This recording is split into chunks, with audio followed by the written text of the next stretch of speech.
Bismillahirrahmanirrahim. وَلْتَكُنْ مِنْكُمْ أُمَّةٌ يَدْعُونَ إِلَى الْخَيْرِ وَيَأْمُرُونَ بِالْمَعْرُوفِ وَيَنْهَوْنَ عَنِ الْمُنْكَرِ. Assalamualaikum warahmatullahi wabarakatuh. Bagi jamaah yang pernah umrah, jamaah yang pernah haji, sebenarnya apa yang kita lakukan dalam prosesi haji dan umrah itu? Belajar sosok kehidupan manusia yang pernah diakui oleh Allah itu hebat. Itulah Nabi Ibrahim. Seperti ayat yang kita bacakan tadi, ya, bahwa izqala lahu rabbuhu aslim. Ingatlah ketika Allah panggil itu Ibrahim, Rabbuhu aslim, kau tunduk, taat, menyerah Ibrahim. Spontan Nabi Ibrahim mengatakan, qala aslamtu li rabbil alamin. Itu kunci sukses Ibrahim, bisa menjadi orang imamah fil hasanah, imamah fil khair, imamah fil ta'ah, wal imamah fil aqidah, wa imamah fil ibadah. Coba lihat bagaimana dia potretnya ketika ada perintah datang kepada beliau, izqala lahu rabbuhu aslim. Jawabannya Ibrahim, aslamtu li rabbil alamin. Seolah-olah mengatakan, Ibrahim, apa kamu siap kau diperintah, diberi tugas? Apa kata Ibrahim? Siap. Sami'na wa ta'ana. Dan itu bukan cuma dirinya, Pak. Itu terpotret dalam kehidupan Nabi Ibrahim, seragam itu. Istrinya ketika dia diberi tugas, diberi amanah, diberi tugas, diberi persoalan, semuanya satu. Sami'na wa ta'ana. Meskipun dia tidak suka, bertentangan dengan dirinya, tapi begitu adalah hal haza min amri rabbi. Apakah ini urusan dari Allah ketika dia sesuatu tidak suka? Ini maunya Allah, ini kehendak Allah, ini perintah Allah. Apa jawaban para istrinya? Izan, izan, sami'tu wa ta'atu. Kami taat, kami mendengar. Sami'na wa ta'ana.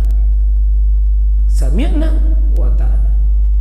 Demikian juga putranya ketika dipanggil, ya bunayya inni ara fil manam, anakku saya melihat dalam mimpi anni azbahuka, saya menyembelih lehermu. Fanzur, bagaimana pendapatmu nak kalau betul-betul ayat sembelih lehermu? Coba lihat jawaban spontan. Ya abati, wahai bapakku yang baik, if'al, kerjakan ayat. Itu seolah-olah kerjakan ayat. Ma tu'mar, apapun yang diperintahkan. Seolah-olah sami'na wa ta'na. Tidak ada. Kalau maunya Allah ayah, maunya Allah titik. Jangan diberi tawar-menawar.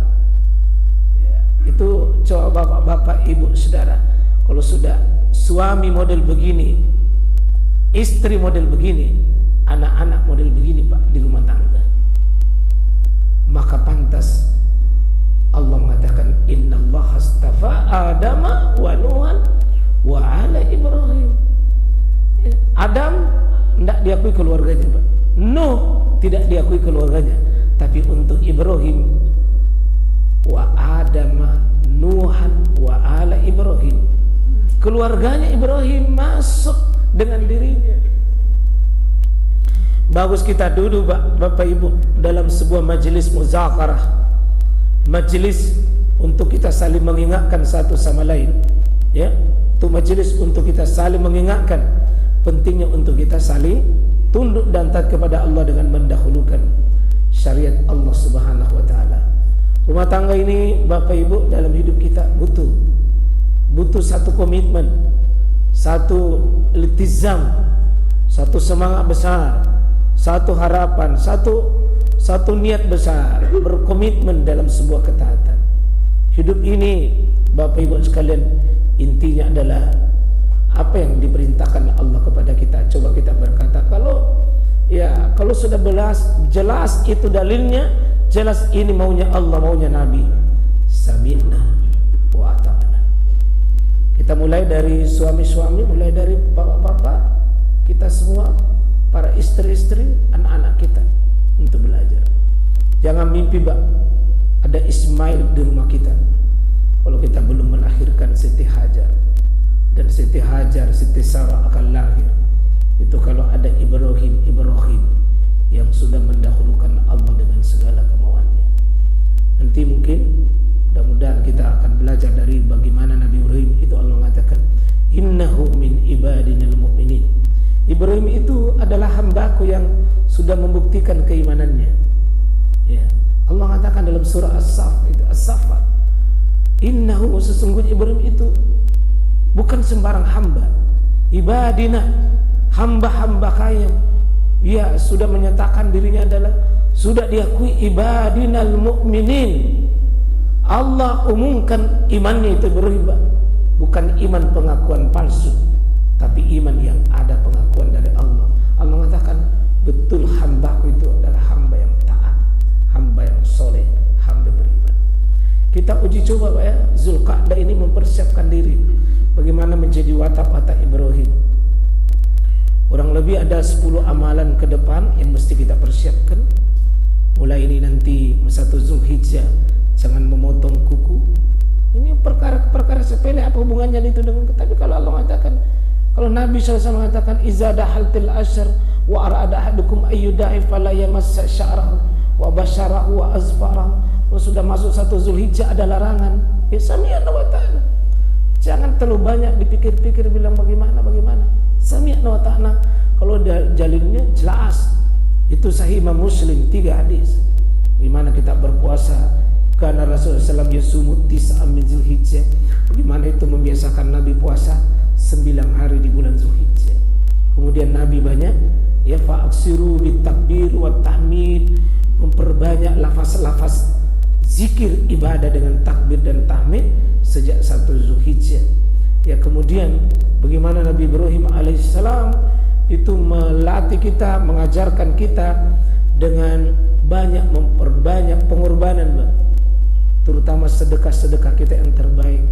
Ya, sampai Nabi SAW mengatakan ma min ayyamin al-amalus soleh fiha ahabbu ilallah, yakni ayyamal asyr. Kita ini sedang mempersiapkan diri Pak, masuk di kurun waktu 1 sampai 10 Zulhijjah. Ya, jangan kering persiapan kita Pak. Ya, karena al-ilmu qablal amal. Hendaknya hiasi ilmu baru kita beramal di tanggal 1 sampai 10 Zulhijjah. Tentu ibadah haji, ibadah kurban, ibadah sholat itu sendiri, ibadah doa, ibadah taubat, dan ibadah silaturahim dan sebagainya. InsyaAllah jemaah sekalian, kita akan masuk di pembahasan tentang ini manusia yang diikuti pengorbanannya juga Nabi Ibrahim. Ya, meskipun jauh hari sebelumnya Pak, jauh tahun itu Qabil dengan Habil sudah pernah memperagakan kurban ini. Jadi manusia kedua itu Qabil dengan Habil sudah pernah melakukan kurban tertua ini, ibadah tertua di dunia, kurban Pak. Itu sudah diperagakan. Qabil ditolak, Habil diterima.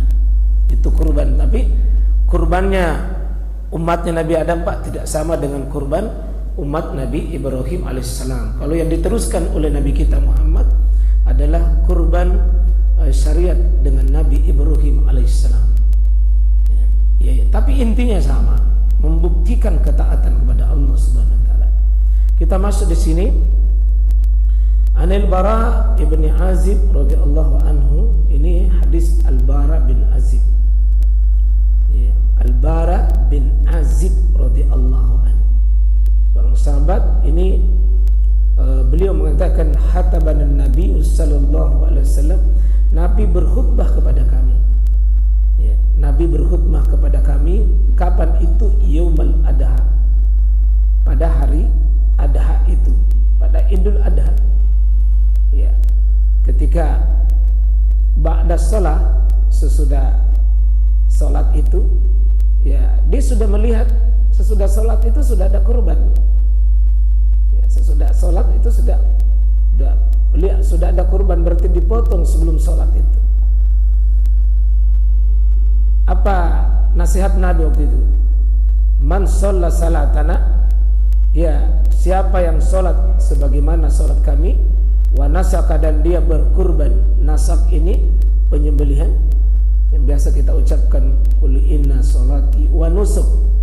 Nusuk ini ibadah, tetapi yang dimaksud ibadah di situ ibadah penyembelihan. Ya, ibadah penyembelihan nusuk. Ya, nusuk. Ya, nusuk ini ibadah penyembelihan. Nah, itu nusuk ibadah. Qul inna sholati wa nusuki wa mahyaya wa mamati lillahi rabbil alamin. Siapa yang salat sebagaimana salat kami, dan siapa yang berkurban ya wa nasaka ya nusukana sebagaimana ibadah kurban kami ya, siapa yang berkurban sebagaimana dia berkurban dengan cara kami, faqad asaban nusuk, maka dia mendapatkan pahala dari kurbannya itu. Siapa yang berkurban tidak sebagaimana kurbannya Nabi, ya ditolak. Nabi sallallahu alaihi wasallam di sini disebutkan, wa man nasak, siapa yang berkurban qabla salat, padahal dia belum salat. Dalam riwayat nanti yang lain, wa man zabaha qabla salat. Ya, di sini wa man nasaka, siapa yang berkurban qabla salat, sebelum salat, fala nusuk lahu. Dalam riwayat lain, fala nusuk lahu syai'. Itu ada sambungan sini. Ada ya?